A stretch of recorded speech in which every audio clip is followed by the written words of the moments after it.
तो double O हो जाएगा।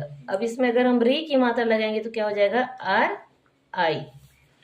ए की मात्रा लगाते हैं तो क्या हो जाएगा, ई। आई की मात्रा लगाएंगे तो क्या हो जाएगा, ए आई जुड़ जाएगा। ओ की मात्रा लगाएंगे तो क्या जुड़ेगा, ओ। औ की मात्रा लगाएंगे तो क्या जुड़ेगा, ए यू। अंग की मात्रा लगाएंगे तो जुड़ेगा ए एन। अह की मात्रा लगाएंगे तो जुड़ेगा ए एच। समझ में आ गया, इजी हुआ। ठीक है, इसी प्रकार हम लोग ख का भी करेंगे। रुको, देखो अब ये ख का मैंने लिख लिया पूरा। ठीक है, क्या लिख लिया, ख का। तो ये पूरा मैंने ख ख लिख दिया। ठीक है, आगे समझ में। लेकिन यहाँ पर मैंने एक चीज जो छोड़ दिया वो ख है। ख में री की मात्रा लगाते नहीं बनेगा, इसलिए मैं यहाँ पर ख लिख के इसको सर्कल कर दूंगी, यानी इसका यूज नहीं होने वाला। लेकिन यहाँ पर कितना मात्रा आ गए, 13 कंपलसरी। इसमें भी 13 आता है, इसमें भी 13 आएगा, और आगे आने वाले में भी सब में 13 मात्रा आएगी। इसलिए हम फिर से मैं बता रही हूँ, इसको हम क्या कह सकते हैं, कंपलसरी 13 खड़ी हम कहेंगे। अब हम सेम स्टार्ट कर रहे हैं क, ये ख से स्टार्ट करेंगे। तो ख में क्या, आधा ख को हम क्या करेंगे, इस तरीके से हलंत वाला करेंगे। लेकिन आधा ख को लिखने ये वर्ड रूप में ख को हलंत में लिखेंगे।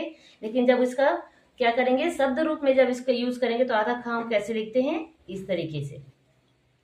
आया समझ में, ये आगे लग जाएगा उसके साथ। ठीक, आ गया। तो ये हो गया आपका आधा ख।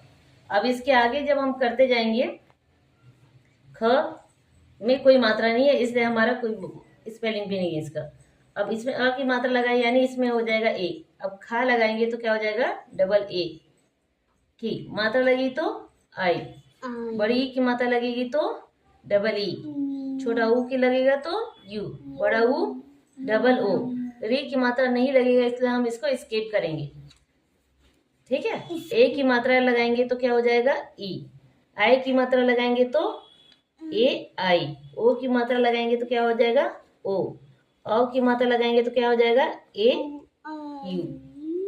अंग की मात्रा लगाएंगे तो क्या हो जाएगा, ए एन। अह की मात्रा लगाएंगे तो क्या हो जाएगा, ए एच।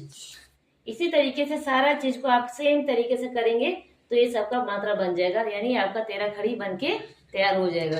और इसी तरीके से क्या कर सकते हैं आप, इजी से इजी वे में आप क्या करोगे, मात्रा सीख जाओगे। समझ में आया कि नहीं, बन जाएगा ना। ठीक है, ठीक। और सही तरीके से मात्रा लगाने का भी ध्यान रखना है। ठीक है, यानी खड़ी पई दिया है तो खड़ी पई तक, और अगर इस तरीके से दिया है तो यहाँ तक लगभग मात्रा पहुंचना चाहिए। सही तरीके से लिखने का तरीका, ख भी लिखने का तरीका देखो। ठीक है, ऐसे नहीं कि र दिखे और व अलग दिखे, ये टच होता है। देखो ख लिखने का सही तरीका। ठीक है, तो सही प्रॉपर तरीके से लिखोगे आप ये सब चीजों को भी। हो गया, चलो ठीक है।